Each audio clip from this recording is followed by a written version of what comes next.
They say it walks between towns. Not every night. Not every full moon. But often enough that the old-timers don't laugh when it comes up at the diner. It's not a joke here, just a fact that no one says out loud unless they have to. Between Hondo and Brackettville, there's a stretch of Highway 90 that runs like a vein through the hill country, dry, cracked, and lined with low mesquite trees twisted into shapes that look too much like hands. Some folks call it the Gap. Others just call it his run. And if you're driving through late enough, alone enough, you might hear it too. At first, it's nothing. A rustle in the brush. The cry of a coyote. Maybe something tapping the guardrail as you pass. But then the air thickens. The bugs go quiet. And the night feels stretched too tight, like it's holding its breath. And then you see it. Sometimes in the rear view. Sometimes just beyond the beam of your headlight. A figure. Too tall to be a man. Too broad. It moves like it's used to hunting in silence. Like it's done this before. Because it has. There are stories that go back over 100 years, ranchers finding claw marks in the siding of their barns. Truckers swearing they hit something the size of a cow only to find their bumpers torn clean off and no blood in the road. Locals whisper about men who went missing after breaking down on that stretch. Some were found weeks later, wandering barefoot, eyes blank, unable to speak. Most are never found at all. No one agrees on what it looks like. Some say it has the head of a wolf, others a long, human face stretched wrong, like someone was trying to hold a snarl for too long. But they all agree on the eyes. Amber. Reflective. Like lit coals that don't blink. The legends say it hunts by scent. By guilt. That it can smell what you've done, what you're afraid of, and that it only comes for the ones who try to hide. Whether it's some twisted branch of the werewolf myth, a skinwalker out of place, or something older and nameless, no one knows for sure. But if you break down out there, between Hondo and Brackettville, don't leave the car. Don't go looking for help. And if you hear it behind you, don't run. Because if it sees you run, it doesn't stop. The one that hunts between towns. The breath in his lungs came hot and ragged, torn into pieces by panic and pain. Eli Navarro crawled backward through dry gravel and shredded mesquite roots, one shoe missing, his palms bloodied from thorns and sharp shale. Branches snapped behind him, loud, deliberate, not broken by wind, broken by something walking upright. He collapsed against a bend in the dry riverbed, where the mesquite trees twisted inward like skeletal fingers trying to hold him in place. Their long gray arms arched and scratched the moonlight, casting tangled shadows over his torn jeans and pale face. His back hit bark. There was nowhere else to go. Dust clung to his lips. Blood trickled down his cheek. He didn't dare scream. Somewhere out there, just past the dark line where the trees thickened into something else, it waited. He could hear it. Hear him. Slow breathing. Wet. Massive. The beast had been pacing for at least 20 minutes, slow and confident, letting Eli wear himself out. Letting him panic. Letting him know that there was no point in hiding, no safety in the trees, no rescue coming. A deep huff came from beyond the thornbrush. Then another. Then silence. Eli's hands gripped a chunk of sharp limestone. It was all he had. The mesquite branches creaked slightly. And then he saw it. Eyes first, low and glowing. Not amber like the old stories say. These burned white in the dark. Not luminous from within, but reflecting moonlight off something wet and intelligent. The thing stepped forward just far enough to be seen. Its legs were wrong, bent too far like an animal's, but it stood too tall to be mistaken for one. 8, maybe 9 feet from cracked paw to hunched shoulders. Fur covered it in uneven clumps, coarse and matted, some of it stripped or torn. But what showed through was worse. Muscle. Unnatural muscle, packed beneath the skin like steel cabling, flexed and alive. It pulsed slightly as it moved. Eli gasped as the moonlight hit its face. Wolf-like, but longer. More expressive. The jaw slack. The teeth, so many of them, hung half out of its mouth even when closed. Its tongue was black. Its nostrils flared as it sniffed. It had found him. It stepped forward again. A low sound, not quite a growl, rumbled from its throat.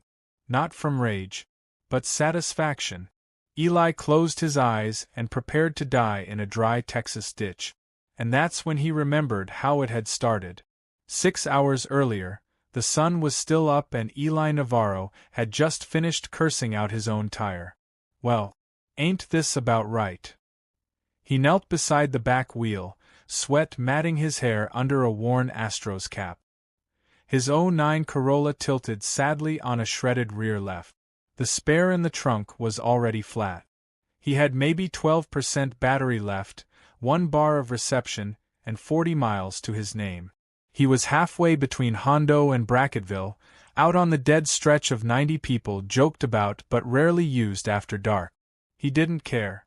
After the kind of day he'd had, bombing an interview in Del Rio, walking out with a flyer and a handshake, he just wanted to get home. The sun baked the road like a skillet. No shade, no clouds, nothing but fence line and brush. He leaned back on the bumper and checked his phone again. No signal. Figures. He scanned the horizon. Not a car in either direction. He pulled out a bottle of gas station tea, already warm, and sipped it down. The mesquite trees nearby offered barely a whisper of shade. Their shapes curled like arthritic arms, thin leaves barely covering the branches, casting twisted shadows over the cracked shoulder. It was then he heard it. A sound. Small. Easy to miss. The crunch of gravel. Faint. Rhythmic. Like something walking just out of sight. Eli straightened and turned. Nothing there. He scanned the brush line. The fence creaked with heat. Wind rustled the mesquite gently. The kind of peaceful silence Texas gave you right before it slapped you across the face. He turned back to the trunk. Started rummaging through for anything he could use. A tool, an old jack, hell, even jumper cables if they could buy him time. That's when the sound came again. Closer this time. Crunch. Pause. Crunch. He stood and stepped out into the road. Hello? Nothing. Coyote? He said to himself, as if naming it would somehow shrink it back into normalcy. Then something hissed. Not a snake. Not any animal he'd ever heard. It came low and long, like someone inhaling through teeth made of glass. He backed up toward the driver's door. The phone in his hand vibrated suddenly. No signal bar, but a notification popped up. Low power mode on. Battery, 5%. Eli climbed into the car, shut the door, and locked it out of instinct. He told himself it was nothing. Animals. Old metal settling. The heat playing tricks. But he didn't look out the driver's side mirror again for a long time. Because in that half-second before he'd slammed the door, he thought he saw a pair of white eyes, down low, just at the edge of the brush. Not blinking. Not backing away. Waiting. Eli didn't stay in the car. Not because he wasn't scared, but because fear has tears, and being stuck in a dead Corolla in the middle of nowhere with your battery blinking red felt just one level below what was now circling the edges of the brush. He waited 15 minutes before getting out again, trying to convince himself that if something had wanted to attack, it already would've. The air had cooled slightly. Not naturally, like heat draining from a room. The cicadas had stopped. So had the distant hum of highway wind. It was quiet enough now that Eli could hear the groan of the cooling engine, the small tink, tink, tink as metal shrank. He stood still for a while, listening. The wind didn't return. But the smell did. A strange, bitter scent floated in, burnt meat and copper, something like rusted nails boiled in animal fat. He stepped to the edge of the shoulder and scanned the brush. Nothing. He flicked on his phone flashlight and scanned left to right. The beam caught the glint of old barbed wire stretched across wooden posts, almost completely swallowed by the mesquite. An old fence line. It looked like it had been there since the 60s, maybe longer. It was something. A line. A direction. He turned off his flashlight and started walking along it, phone tight in hand. The grass crunched dry beneath his sneakers. Twigs snapped like bones. Every few minutes, he looked over his shoulder. Still nothing. But the smell never left. The moon was climbing higher now, pale and bloated. It cast jagged light through the open branches, shaping the trees into claws and crooked arms that moved only when he blinked. Then something moved. To his right, deep in the brush, a shape shifted. Not wind. It moved too deliberately, like a person pacing behind a curtain. He stopped. Waited. The shape stepped forward. And for just a heartbeat it breached the tree line. It was tall. Not just big. Not just animal tall. It had to duck slightly beneath a low mesquite limb, its head tilted. The shoulders were massive. Too wide for a human. The fur looked damp. The arms hung unnaturally long. One hand paw gripped a branch. It didn't snarl. It didn't charge. It just looked at him. And in that moment Eli understood. It wasn't hiding. It was studying him. He stumbled backward, caught his heel on a root, fell hard onto the dirt. The thing blinked slowly, then retreated. No sound, no rush. Gone. Eli scrambled to his feet and ran. The fence saved him, or at least gave him something to focus on. Each post stood about 20 feet apart, nailed together with rusted barbed wire and wrapped in brittle weed. The path it carved was narrow but mostly clear, a corridor through the otherwise choked mesquite. Eli followed it with his head low, watching his footing. His hands were scraped from the fall, one of his knuckles sliced deep enough to pulse blood with each heartbeat. Behind him, the brush cracked again. But this time, more than one place at once. He spun. Silence. He walked faster.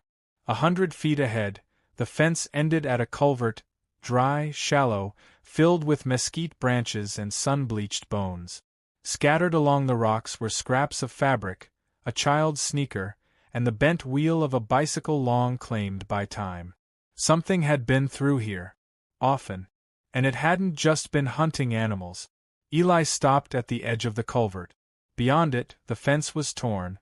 A gap ripped wide, barbed wire snapped clean, like something too big to squeeze through had forced its way out anyway. He didn't want to follow. But the sound behind him was no longer pretending to be distant.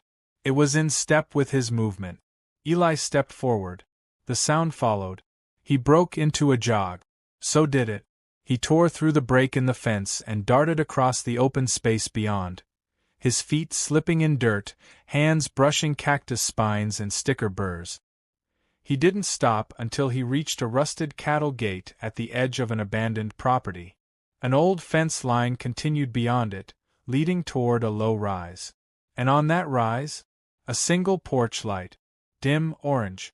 Eli ran toward it, ignoring the stabs in his legs and ribs. His lungs burned. His hands bled freely now.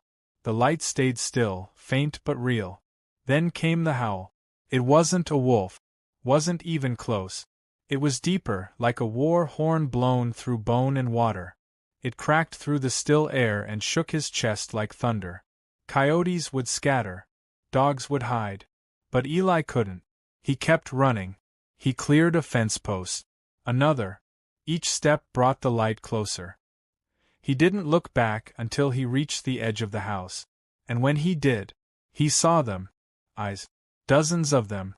Blazing in the dark mesquite. Not just one hunter. A pack. All frozen. Except for one. The largest. He stepped forward into the clearing, backlit by moonlight. The leader. The one that hunts between towns. Hours before he ran for his life through the mesquite, Eli Navarro had filled up at a weathered gas station 2 miles outside of Hondo. He barely noticed the warped ceiling tiles or the wall of yellowed newspaper clippings thumbtacked near the register. "Pump 2, he'd muttered, dropping a 20 on the counter. The old man behind the glass didn't move right away. He was wearing a mesh-backed hat that might have once been red. His left eye looked glassy, not quite aligned with the other. "You ain't talking 90 all the way west, are ya?" Eli blinked. "Yeah." "Why?" The man didn't answer. Just looked at him too long. Then reached over and tapped a flyer on the counter. It was sun-bleached and handwritten. "Lost dog. Reward. Went missing near mile 223 east of Brackettville." Eli glanced at it, unimpressed. Dogs run off all the time. The old man didn't blink. Not on that road.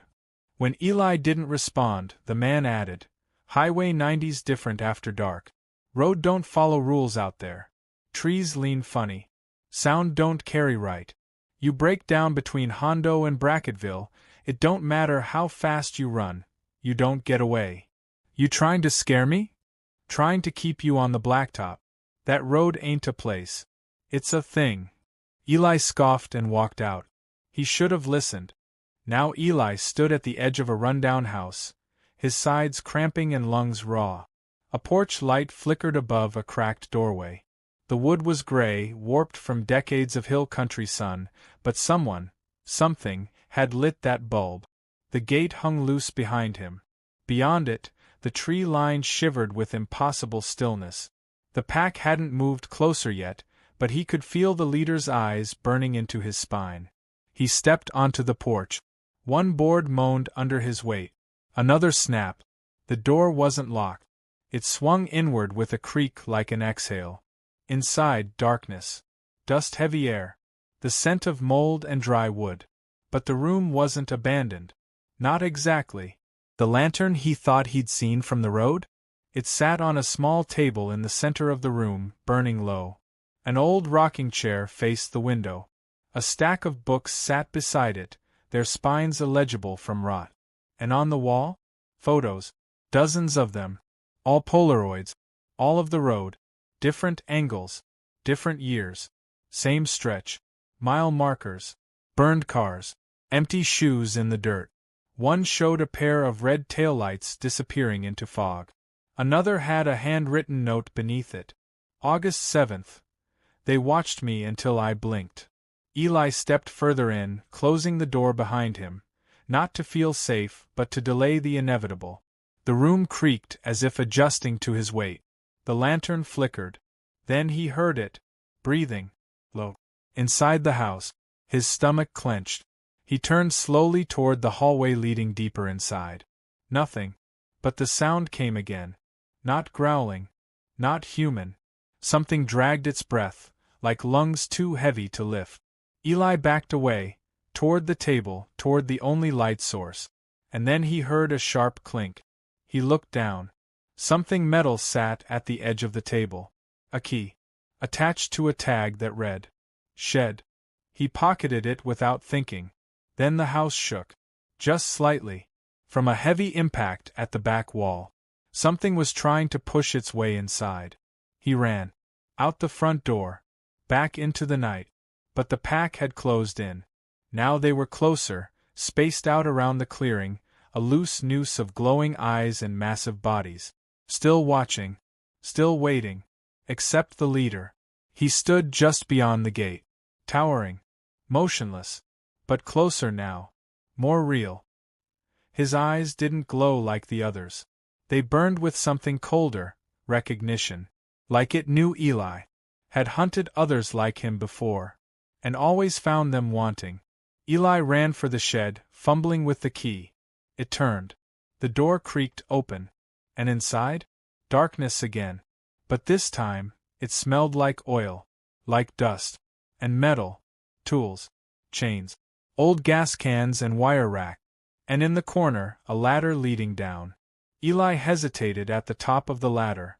Behind him, the pack had taken formation, not lunging, not attacking, just watching. As if whatever lay below was sacred ground, and his descent had become a kind of ceremony. He gripped the first rung. It groaned. The wood was dry but sturdy. Metal bolts rusted but intact. He climbed down. Each rung took him deeper into darkness, away from the night sounds and the pulsing glare of yellow eyes. His boots hit dirt after maybe 10 feet. The room below was square, lined with stone and thick root. A low ceiling pressed down. The air smelled of earth, mildew, and something older, something metallic. Eli pulled out his phone for light. Battery, 3%. The beam lit a shelf. Jars filled with cloudy liquid and things floating inside. Teeth, bones, what looked like preserved claws or talons. Each was labeled with old masking tape. Names. Date. All handwritten. Some of the names had been scratched out. On the far wall hung a map of Highway 90. Not the clean one from GPS, but a hand-drawn, annotated version. Little red pins ran between Hondo and Brackettville, each one marked with dates. Some were recent, some decades old. All had initials, and above them, scrawled in faded Sharpie, the taken, the returned, the changed. Eli's throat tightened. This wasn't a bunker. This was a ledger. He turned toward the back corner. Something stood upright, a wooden crate with a canvas cover. He pulled it back, revealing an old rifle. Bolt action. Well-oiled. Beneath it, a small wooden box held bullet. Beside them, a faded newspaper clipping laminated under old plastic. Hunter claims to kill legendary Texas wolf man, 1954. The photo was grainy. The body was burned.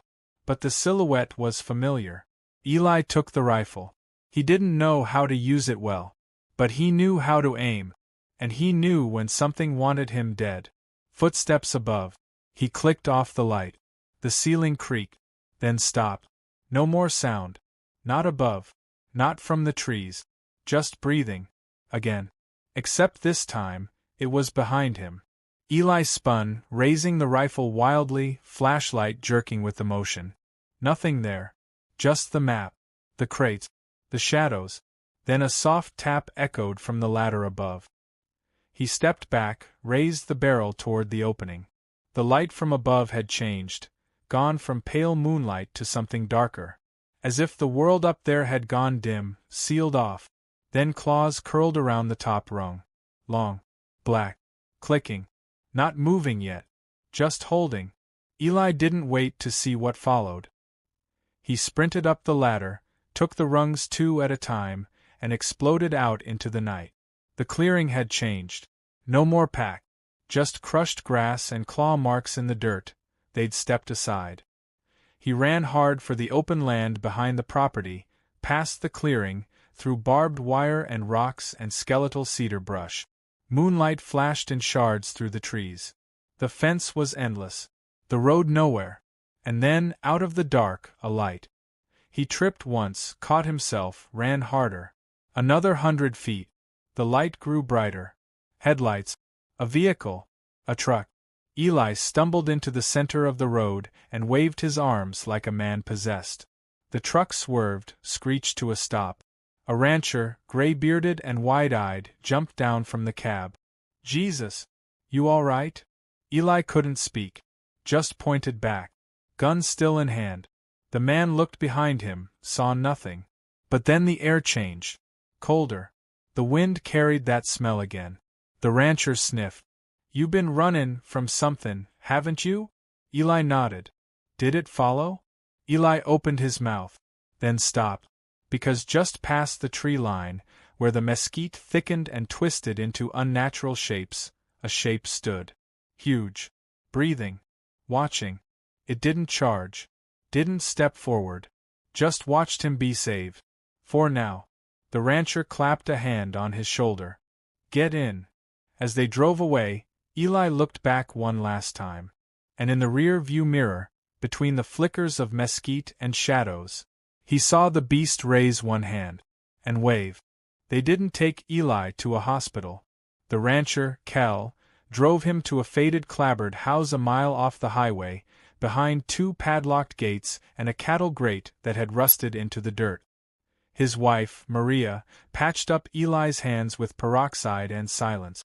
They didn't ask questions. Because they didn't need to. They'd seen it before.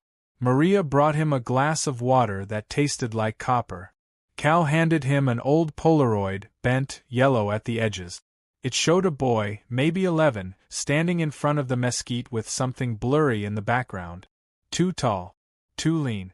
Too wrong. "That was our son," Cal said. "Taken in 92. We found the camera. Never found him." Eli said nothing. He couldn't say anything. His voice came out in broken syllables, his throat raw from screaming and the smoke-laced air of the old house. Maria asked if he wanted to report it. Call someone. Eli just looked at her. And she understood. Best you rest here tonight. Don't go back out. Eli nodded. Laid on a cot in a side room. Sleep came hard. And in it, dreams came harder. He was back in the shed. Back underground. Except this time, the ladder led further. Down through stone.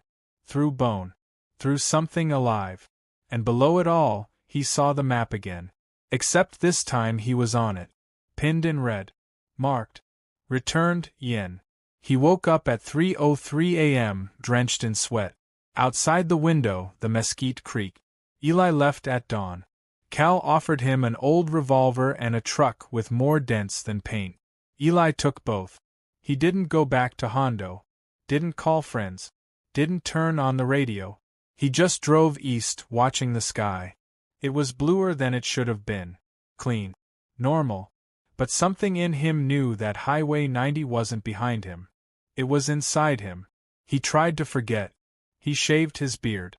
Took work fixing fences on the edge of town. Kept to himself. But the dreams came back. Always the eyes. Always the claw marks.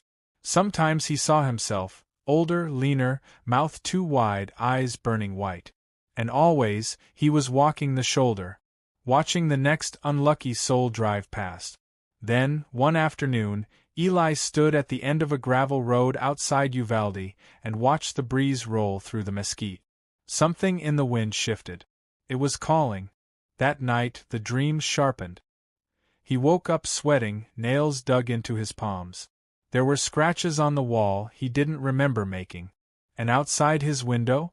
2 yellow eyes. Just for a second. Watching. Then gone. 1 month later, a tourist broke down near mile marker 224. State Patrol found the car empty. Tire shredded. Door open. Footprints led into the mesquite and stopped. One witness, a trucker, reported seeing a man walking along the shoulder just before the fog rolled in. Said he looked off. Tall. Shirtless. Like he'd been living wild for weeks. The trucker flashed his brights. The man didn't flinch. Didn't look back. Just raised one arm. And waved. Some say it's a creature. Others say it's a curse. Something you can't see unless it's already seen you. A hunter of the broken. The lost. But the locals? They've stopped trying to explain. Now they just warn each other. Don't stop on the gap. Don't get out of the car. And if he waves, don't wave back. Because the one that hunts between towns isn't always chasing you. Sometimes, he's remembering. And sometimes, he's recruiting. And now for another story. The last time anyone saw Elise. Ben crouched by the passenger side front tire, the hiss of released air whispering into the dry dusk air. The heat had broken just enough for him to breathe without sweating through his shirt. His portable gauge blinked green. They were good to go. Airing down the tires before the washboard ranch roads to Big Bend was routine. It was Elise's idea to take the scenic route. Now she was gone. She'd stepped off into the brush, barefoot, annoyed. Just a quick pee, she'd said with a smirk. Don't let the coyotes nibble my ankles. That was 20 minutes ago. Ben stood now, unease washing in. The mesquite trees rustled with a breathless wind. Their crooked limbs clawed into the sky like black antlers, casting long, unnatural shadows across the roadside pull-off near mile marker 219. The highway behind him was quiet, empty. Elise, he called, louder this time. No answer. The brush was too dense to see far. Low mesquite and cedar tangled together in zigzags, perfect for hiding, perfect for getting lost in. He stepped closer to the tree line. Elise, he shouted again, voice catching on the word. A pause. Then a sound. A single crack. A branch snapping. Ben whipped toward it. Elise. The sound didn't repeat. Just the quiet ticking of their cooling engine. He grabbed his flashlight from the center console and flicked it on. A cone of white lit the brush, revealing thorny branches and dry dirt, and something pale near the base of a mesquite. He stepped closer. Her scarf. Light gray, twisted around a twig like it had been yanked off. Elise, this isn't funny, he muttered, a sharp edge in his voice. Then came the sound again. Only this time it wasn't a crack. It was breathing. Slow, deep, not his own. And far too close.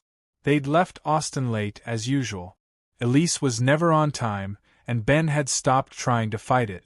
3 nights under stars and no cell towers, she'd said, smiling as she threw her duffel in the trunk. I need it.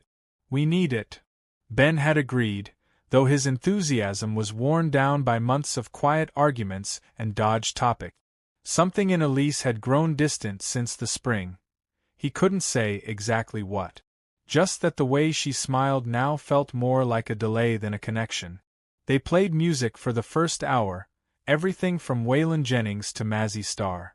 Elise insisted on skipping the interstates and taking the long way through Uvalde, claiming she wanted to see the soul of the state. He didn't argue. But around Bracketville, her mood shifted. Her phone had no signal, but she kept checking it, refreshing the same dead screen like it might show something new. Finally, he asked, "You expecting something?" She locked it and slid it into her lap. "No." A few minutes of silence passed before she muttered, "I think we're being followed." Ben frowned. "Followed? Babe, there hasn't been a car behind us in 30 miles. I know." She didn't elaborate. "Okay," he said slowly. "Then what makes you say that?"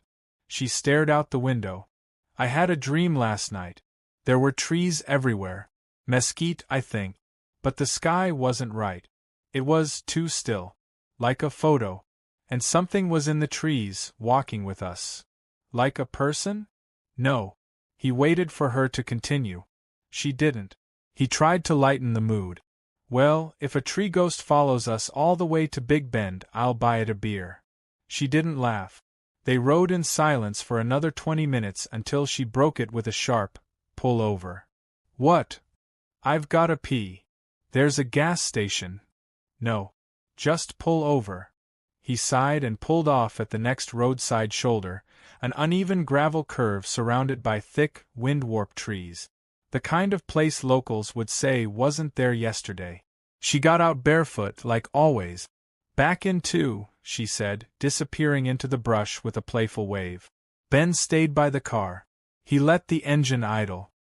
He opened the air valve caps and started adjusting the tire pressure, just like he'd done a dozen times before. But this time, he kept looking over his shoulder. 5 minutes. 10. 15. "All right," he muttered. "Elise." He turned off the engine. And that was the moment the quiet hit him, hard. No wind. No insects. Just him, the car, and the brush line that swallowed his wife whole. Ben stepped past the tree line, flashlight high. The mesquite swallowed him immediately. The road behind dimmed to a memory. It was like stepping through a curtain. 1 second there was open sky and sunburnt gravel, and the next it was thorns, dry leaves, and 1,000 jagged shadows that moved just enough to suggest they were watching. "Babe," he called out again.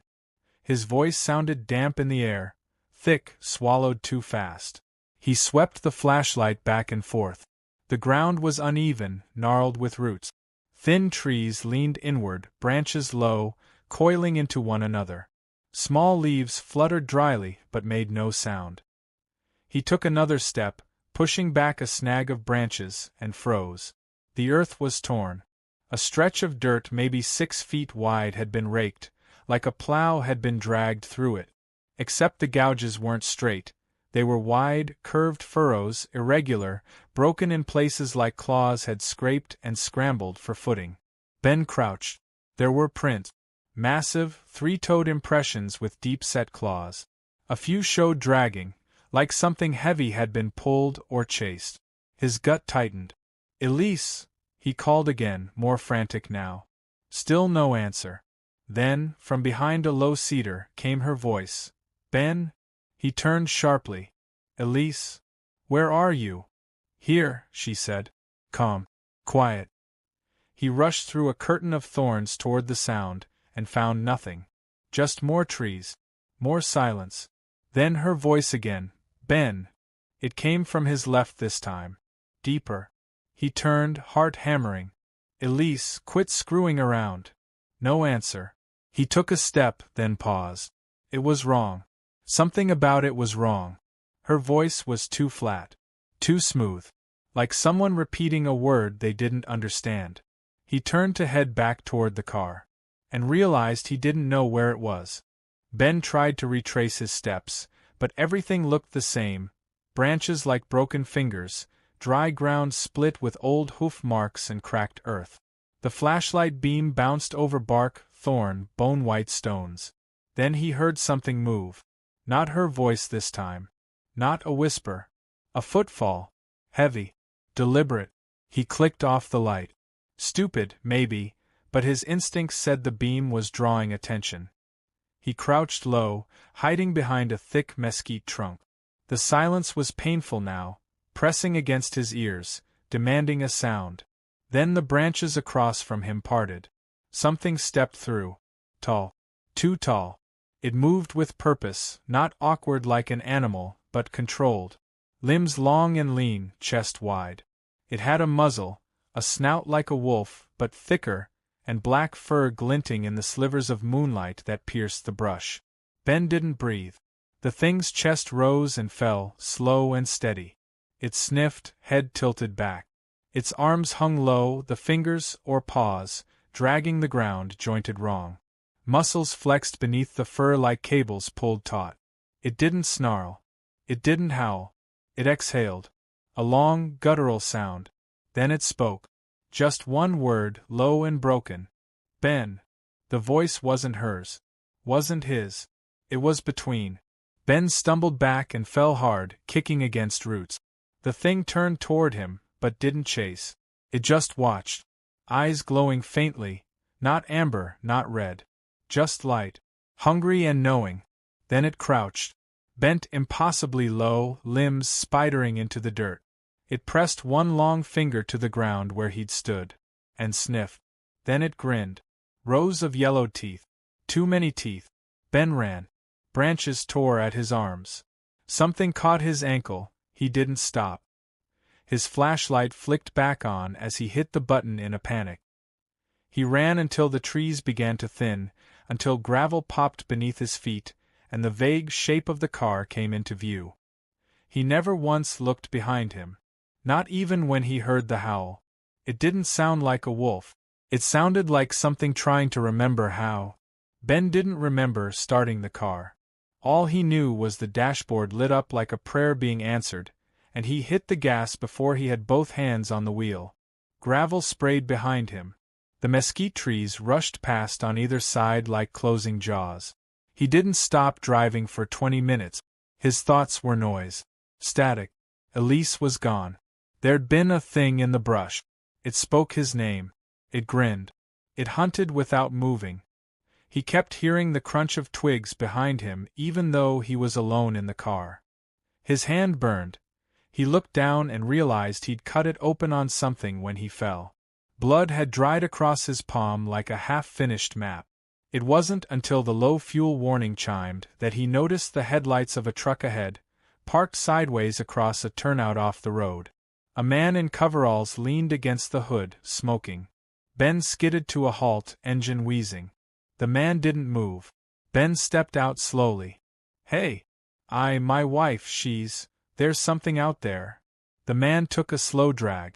Mile marker 219? Ben froze. Yeah. The man let the cigarette fall. He crushed it under his boot. Happens every few years. Ben stared at him. What do you mean, happens? The man nodded toward the road. They go into the trees. They don't come back. If you're lucky, you don't go in after him. I saw it, Ben said. It wasn't human. Tall. Like 9 feet tall. Fur. Teeth. The man didn't blink. Did it talk? Ben hesitated. Yeah.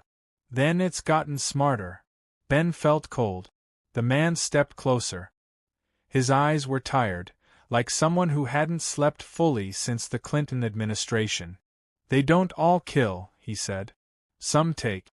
Some stalk. Some trade pieces. Ben looked toward the brush. What is it? The man shook his head. Don't ask questions no one ever answered. Ben stared. Why are you just standing here? The man shrugged. Sometimes I try to warn people. Sometimes I'm just here. Then he climbed into his truck and drove off. Ben watched his taillights disappear. Alone again. The mesquite didn't move. But they were waiting. He got back in his car. And drove. He reached the sheriff's substation near Bracketville by morning. They took the report. They asked the questions. What was she wearing? Where was the last place she was seen? Did she seem suicidal? Had they been arguing? Ben gave the answers. Then came the look. The one cops give when they think you're either lying, crazy, or both. He told them about the creature. The size. The smell. The way it spoke. He told them about the claw marks and the voice in the trees. One deputy asked if he'd taken anything on the trip. Weed? Shrooms? Xanax? Ben just stared at him. They sent a search team. Dogs. ATVs. Drones. They found Elise's scarf. Nothing else. Not a print. Not a track. Not a drag mark. The area around the trees looked like it hadn't been touched in years. Ben stood on the road and watched the officers walk in circles, staring at their radios like the signal might tell them what to believe. The lead ranger approached him at sundown. Sometimes, he said, people go missing. We don't always know why. Ben felt something twist inside him. That's it, he said. The ranger sighed. You're not the first to lose someone out here. Won't be the last. Then why don't you do something? The ranger met his eyes. Because we already tried. Years ago. And the ones who went looking, we lost more of them than we found. Ben said nothing. The ranger added, almost kindly, if it helps, she probably didn't suffer. It didn't help. Ben stayed in a motel that night, not far from where she vanished. He couldn't sleep. Every creak of the wall made him flinch. Every gust of wind against the window sounded like breath. At 3:22 a.m., his phone buzzed. Unknown number. One image. No message. It was Elise, standing at the tree line, just like before she disappeared. But something was wrong. Her face was turned slightly toward the camera, not the lens. Toward whoever had taken it. And her eyes. They glowed. Not bright. But wrong.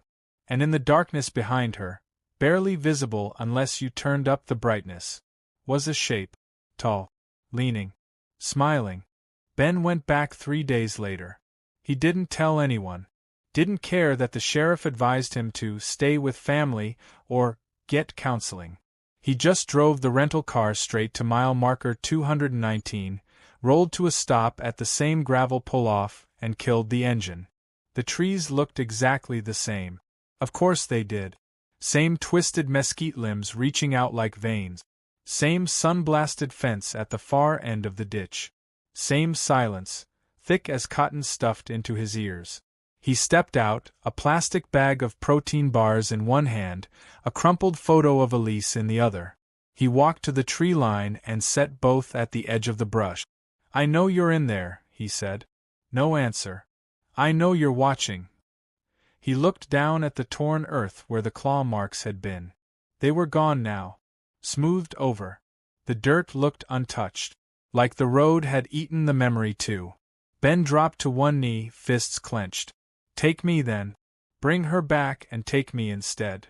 The mesquite didn't move. The wind didn't blow. But behind him? Footstep. Crunch. Crunch. Pause. Ben turned. No one. He stood slowly, scanning the brush again. He pulled out his phone, no signal. He turned the camera on and snapped a photo of the trees. Nothing. Just branches. Then he flipped the camera to selfie mode. And saw her. Behind him. For a flash of a second. Just over his shoulder. Eyes wide. Lips curled into a smile that wasn't hers anymore. He spun around. No one there. But the footsteps started again. Slow. Careful. Not chasing. Following. Ben didn't run this time. He walked back to the car. Got in. Drove. But the whole way back to town, he kept glancing in the rearview mirror. Not for headlights. For her. The motel room smelled like mildew and cigarette ash that had soaked into the walls in the 90s and never left. Ben sat on the edge of the bed, the curtains drawn tight, the door bolted. His phone was plugged in. 17%. He opened the photo he'd taken earlier, zoomed in, brightened it, and there she was, not over his shoulder this time, but standing deeper in the trees. Just far enough to blur. Pale skin. Clothes too clean. Face slightly off. Like a mask held too tightly over something else. He blinked. The screen flickered. Then it glitched. The photo vanished. And in its place, a different one. A new one. Elise again. But this time, her head was turned completely around, facing the viewer while her body remained forward. Her eyes were wide open. Her mouth wasn't smiling now. It was open. Screaming. Ben dropped the phone. When he picked it back up, it was gone. Just his lock screen again. Someone knocked on the door. 3 times. He approached slowly. "Who is it?" Silence. Another knock. Softer. He peeked through the peephole. No one there. But at the end of the parking lot, half in shadow, a figure stood near the dumpster. Tall. Lean. Watching. He backed away. The TV turned on by itself. Static. Then a slow, flickering hum. Then, her voice. "Ben." He unplugged it. The screen stayed on. He ran outside. But the lot was empty again. He tried to tell the local sheriff's office. Show them the photo. The video. The text. But nothing was there. Not even the call history. The officer behind the desk stared at him a long moment. "We understand grief does strange things to a man's mind," he said. Ben laughed, but it was sharp. Ugly. "You all know what's out there. You've just decided it's easier to let it feed." The deputy's eyes twitched. "You should go home, Mr. Martin." Ben leaned in. "You think if I stop talking about her, it stops being real?" The man didn't blink. "I think if you keep talking about her, you might join her." Ben stood there, fists trembling. Then walked out. Outside, a dog barked once and fell silent. The trees near the parking lot didn't move. But he could feel them watching. Waiting. Like she was already with them. Like she was part of them now. Elise Martin officially became a missing person. 2 weeks after she vanished on the side of Highway 90, the local authorities closed the case to limited resources and no new leads. A local paper printed a 2-column story under the headline, "Woman Vanishes Near Sabinal, Foul Play Not Suspected."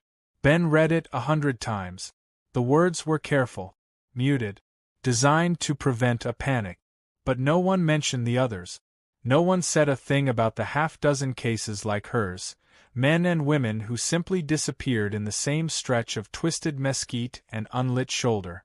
He scoured forums, message boards, subreddits, all the same stories, told in different voices. She went to the trees. He stopped to fix a flat and never came back. We saw something between the fences, then he was gone. Ben stayed in a different motel each night. He wandered from diner to diner, gas station to gas station, asking if anyone had seen her. Some people looked confused. Others went quiet. One old man at a cafe off Highway 55 shook his head and said, "You shouldn't ask questions that already have answers." "What does that mean?" Ben asked. The man simply looked up from his coffee and whispered, "It means the road remembers." Ben dreamed every night. Sometimes he was back in the mesquite, trying to find Elise's voice. Sometimes she stood in the motel room, drenched in shadows, eyes too bright and teeth too sharp. Other times, he woke up to her standing over him, just smiling, only to realize he was alone. Until he wasn't. One night, near the border of Uvalde County, Ben parked along the shoulder and just waited. Midnight.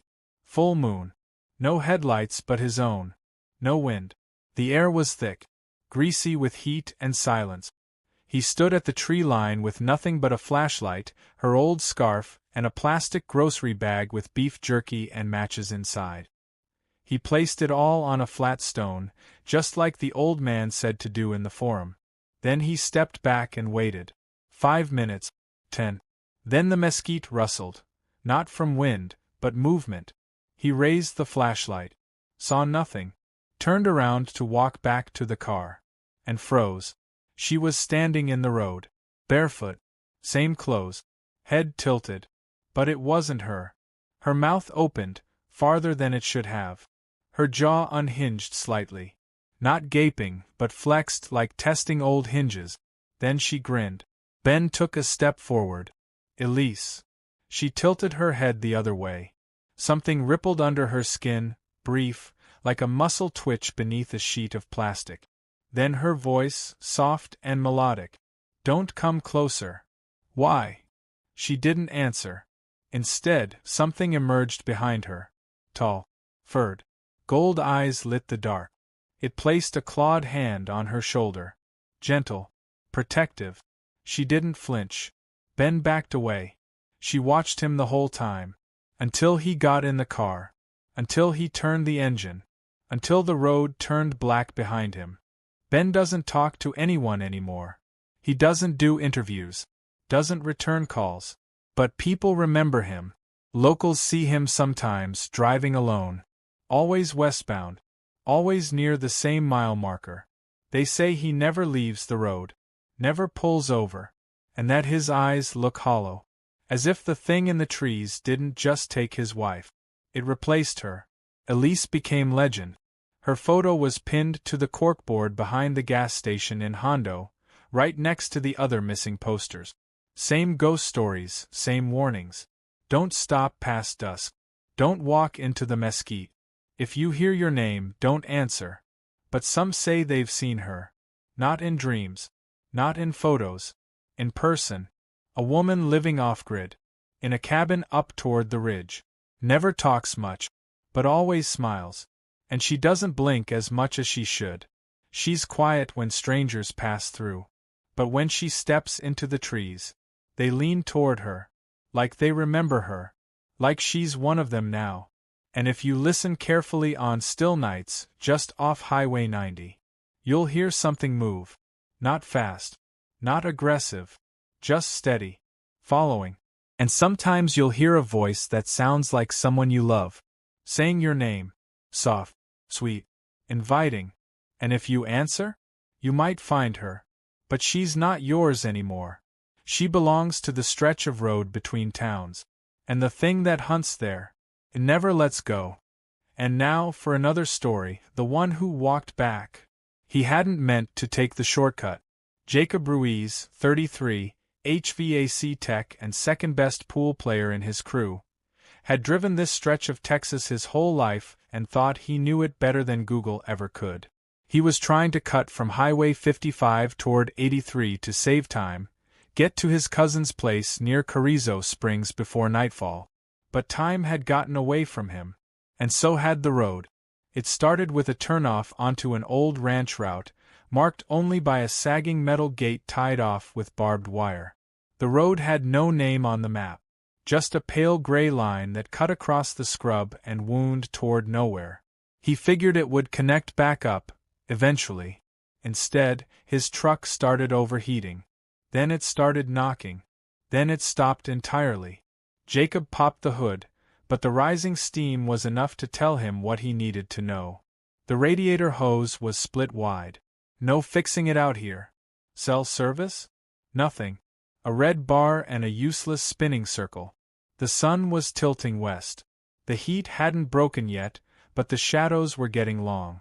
The trees, mostly mesquite and gnarled scrub oak, twisted in a way he didn't like. He stood in the middle of the narrow dirt road and scanned the horizon. That's when he saw it. Off to the north, maybe a half-mile walk, a small dark shape. A structure, one that might have been a cabin or maybe just an old feed shed. Still, it was something. Jacob locked the truck, tossed a bottle of water into his backpack, and started walking. The dirt crunched dry beneath his boot. The wind died the moment he left the truck. It took him longer than expected. The terrain got rough fast. Thorny brush scraped his arms. The mesquite trees here were older, heavier, and curved in on themselves like they'd been twisted by time instead of wind. They formed arches overhead, filtering the last light into gray slats. The cabin came into view as the sun kissed the horizon. It was smaller than he'd hoped, maybe 20 feet long, with warped siding and a rust-stained metal roof. A screened porch sagged out front. One shuttered window. A chimney made of fieldstone. Smoke rose from it. Someone was inside. He stepped carefully toward the door, hesitating as he reached the porch. The air had gone still. He knocked twice. A pause. Then the sound of something shifting inside, slow, deliberate. The door creaked open. She stood barefoot in the doorway. Late 20s. Long, dark hair pulled back. Face lean but not unhealthy. Her clothes were plain, worn jeans, a flannel shirt, sleeves rolled. In one arm she cradled a bundled infant. The baby's eyes were closed. Jacob stepped back a bit. "Ma'am, sorry to bother you. My truck broke down a ways back. I just need to borrow a phone." She shook her head slowly. "No phone here." "Oh. Any chance I could get a lift to the main road?" "No car either." He frowned. "Okay. That's fine. Maybe just some water? A direction to walk." She looked past him. Toward the trees. Then back. "You shouldn't stay here. I don't mean overnight. Just need to figure out how to get back to 83. "You should leave," she repeated. He nodded awkwardly. "Right. Of course. Sorry to trouble you." He took a step down from the porch. "Wait." He turned. She looked at him a long moment. The baby shifted slightly in her arm, eyes still closed. "My name's Elise." Jacob blinked. "Okay, Elise. You sure you're all right out here?" She just stared. He gave a small nod and turned. Behind him, the door creaked closed. The sun dipped out of sight, and the mesquite trees all seemed to lean a little closer to the road. Jacob walked fast at first, trying not to look back. The dirt path, if it could even still be called that, was little more than a dry depression in the earth, weaving through tall grass and stands of mesquite. The sun had vanished completely, leaving only the bruised orange haze that lingered at the rim of the hills. He could still see the outline of his truck in the distance, a small dark shape against the slow-rising shadow of the ridge. The baby, Elise, the cabin, no phone, no car, no explanation. It all sat wrong in his gut. Why was she out here? Alone, with a child, no water lines, no power, nothing but the quiet weight of that cabin, and the way she said it. "You should leave." Not "you can leave." Not "please go." Should. Jacob turned on his phone again. Still nothing. No signal. Just the red battery icon now taunting him with 9% life left. He clicked it off again and slipped it into his back pocket. The sky turned purple. The brush grew thicker. And the silence changed. At first, it was just the usual dead hush you get in remote Texas, a vacuum of wind, crickets, and coyotes holding their breath. But now? It was colder. Heavy. The kind of quiet that listens. Jacob paused near a stand of cedar and wiped sweat from his forehead. And then he heard it. A single footstep. Dry grass. Behind him. He turned sharply, scanning the trees. Nothing. "Hello?" No answer. He started walking again, faster now, knees flexed, body tense. Another footstep. Closer this time. He stopped. So did it. "Not funny," he said out loud. To nothing. Then, from the brush, came a slow exhale, like lungs twice the size of his own drawing in dusty night air. Jacob turned his walk into a jog. The car wasn't far now. Just a few hundred yards. Then the brush cracked, louder. Closer. And something long and black moved between the mesquite. Jacob broke into a full run. The crunch of dirt beneath his boot. The dry slap of low limbs against his arms. The sting of branches across his face. All background noise. What mattered was behind him. And it was moving faster. Thudding. Loping. Breathing hard. He caught a glimpse, just a flicker, over his shoulder. A tall shadow sliding through the trees. Not bounding, not on all fours. Running upright. Like a man. But it wasn't a man. He reached the clearing. His truck stood in the middle of the path, looking smaller than he remembered. He sprinted to the door, yanked it open, and dove inside, slamming it shut behind him. Locked it. Fumbled the key into the ignition. Nothing but a dry click. Dead. He pounded the steering wheel. Come on, come on, come on. Outside the windshield, the trees swayed. Not from wind. From movement. Branches cracking. Grass parting. Then he saw it. Clear this time. It stepped into the edge of the clearing, golden eyes catching what little moonlight there was. It was enormous. 8 feet, maybe more. Covered in thick, matted fur that hung in clumps. Its arms were too long, knees bent wrong. Its chest rose and fell with slow, steady breath. Its hands, yes hands, had too many joints, each finger tipped in thick black claws.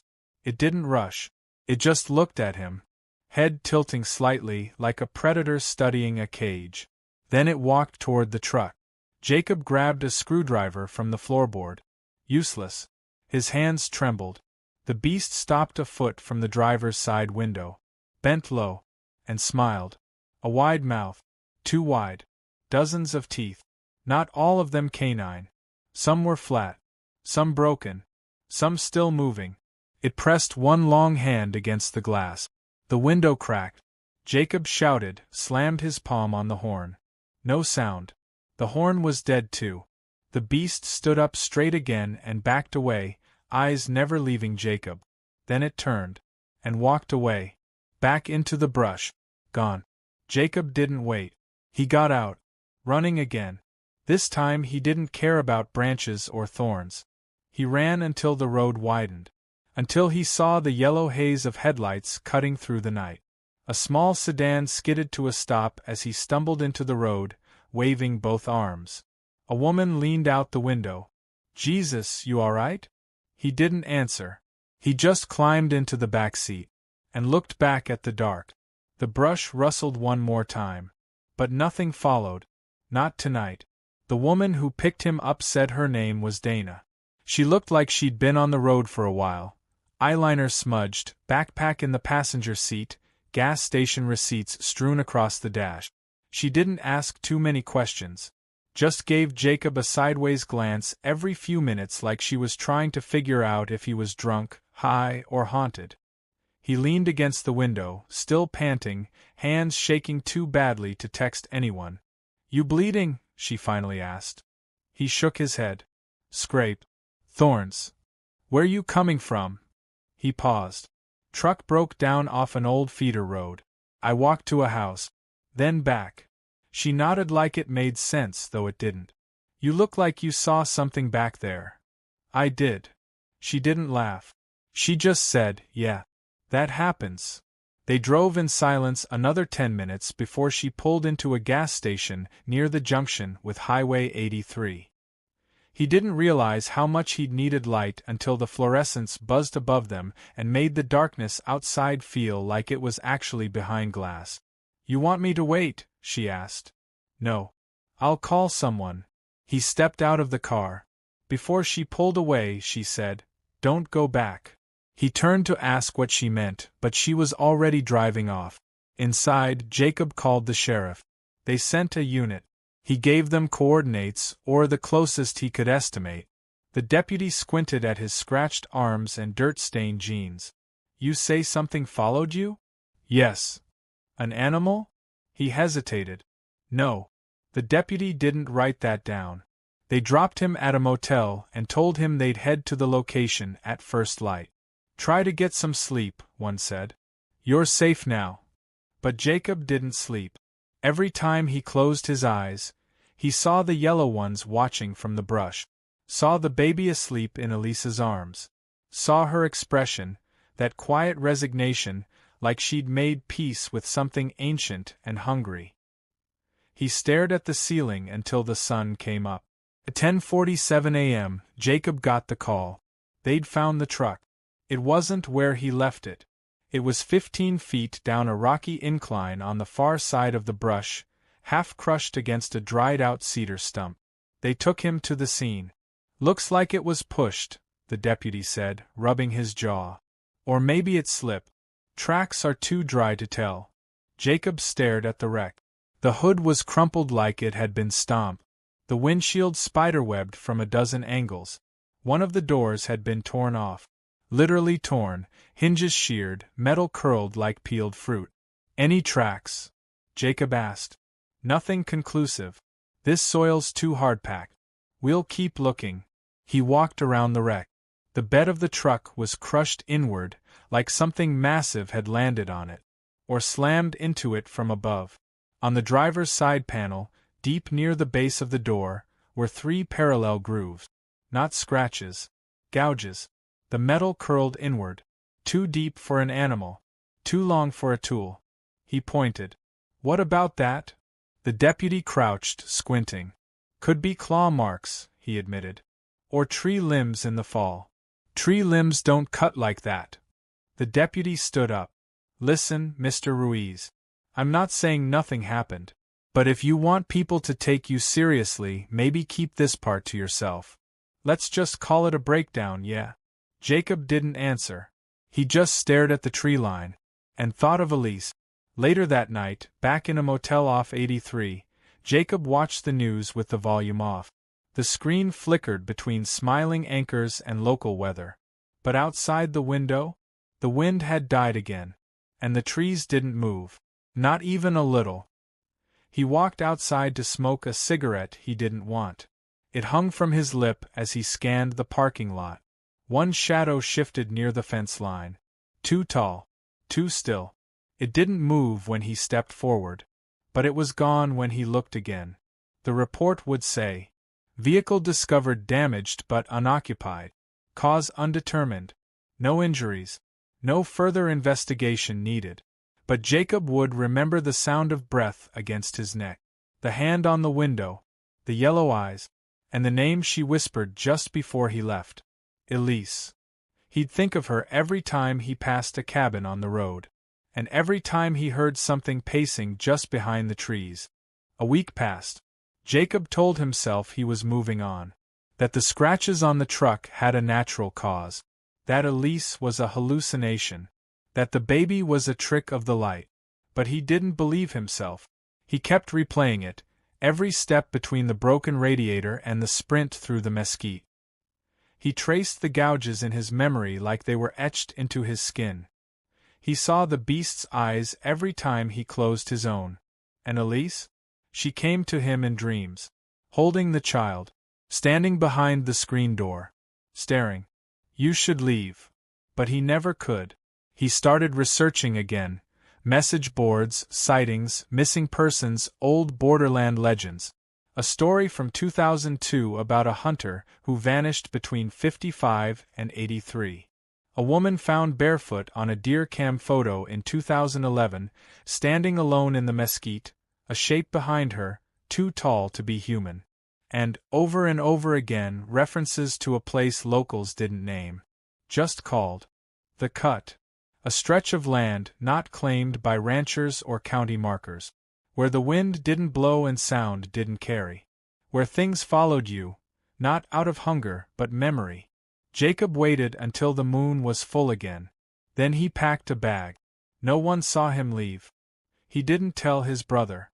Didn't tell his boss. Just drove back toward the ravine where they found his truck, parked at a different angle, and walked back toward the cabin. He didn't take the same route. He found another trail, old, hidden, carved by animal tracks and disuse. The air felt thinner as he moved deeper in. By the time he saw the roofline through the trees, the sun was kissing the horizon. Pale orange. Exactly like before. The porch was still there. The door still closed. Smoke rose from the chimney in a lazy, unhurried spiral. He approached slowly. But this time, she met him at the edge of the clearing. Elise. Same flannel shirt. Same long hair tied back. The baby in her arms again, sleeping. She didn't look surprised. She looked tired. Jacob stopped 10 feet from her. I needed to know. I told you not to come back. He gestured toward the cabin. Who are you? I was someone once, she said. And now I'm left behind. He stepped closer. That thing, it didn't kill me. No, she said. It doesn't always. Sometimes it waits. Sometimes it watches. Sometimes it chooses. He shook his head. Why? Why me? She didn't answer. Instead, she whispered, You should leave before dark. He looked at her. Really looked. Her eyes were rimmed in red, not from tears, but like she hadn't slept in years. Her skin looked thinner, almost translucent. And the baby? It wasn't asleep. It was watching him. Not blinking. He backed away. Didn't say goodbye. Didn't ask anything else. He made it back to the road by dusk. This time, he didn't run. Didn't get chased. But the whole time he walked, he could feel the trees closing in behind him like a zipper, sealing the trail. When he got to his car, he didn't look back. Not until he started the engine. And there, standing at the tree line, barely visible through the brush, was Elise, holding the baby, still, silent. Behind her, something massive crouched in the dark. It didn't move, but he saw it. He drove away. The days that followed weren't normal. He stopped seeing color the same. Stopped dreaming altogether. At least, not of anything human. He began to hear things in his apartment, creaks and whispers and wet breathing against the drywall. Once, he woke to find his window open. Dirt on the sill. Claw marks on the inside frame. He started sleeping in his car again. He stopped answering calls. And then, one morning, he found a single long hair on his pillow. Gray. Thick. And not his. Locals still talk about the guy whose truck went missing near the cut. They say he ran off. Lost his mind. Some say he was running drugs and vanished when things got hot. No one says the word werewolf, but a few old-timers whisper about a woman in a cabin, one who answers the door with a baby on her hip and eyes that glow in certain light. They say she was taken once, but not devoured. Changed. And the baby? No one's really sure. But no one ever stays long enough to find out. As for Jacob, he doesn't go back anymore. But sometimes, at the edge of town, when the wind dies and the cicadas stop chirping, you might see him standing by the tree line, waiting, not scared, just listening. And if you try to talk to him, he might not answer, but he might smile.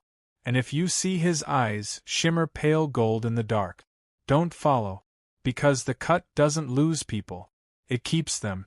And some of them walk back, but they don't walk out.